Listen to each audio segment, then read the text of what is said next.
প্রথম প্রথম অনেকেই থাকবে, খুব ভিড় হবে চারপাশে।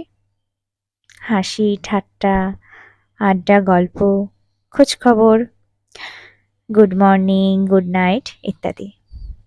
তারপর সারাদিন কথা হবে, দুর্বলতা শোনা হবে, উইকেন্ডে দেখাও হবে। তারপর আস্তে আস্তে যখন সবটুকু জানা হয়ে যাবে, নতুন কোনো গল্পও বলার থাকবে না, শোনার থাকবে না, রহস্য বেঁচে থাকবে না কখনো। তখন একের পর এক নিভতে থাকবে যোগাযোগের ঝাড়বাতি। আর কথা হবে না, গল্প হবে না, আড্ডা হবে না, no good morning, no good night. এভাবে মাস কেটে যাবে, তারপর বছর। চ্যাট বক্সে তাদের নামের পাশে সবুজ আলোটা আগের মতোই জ্বলবে, নিভবে। আমরা দেখব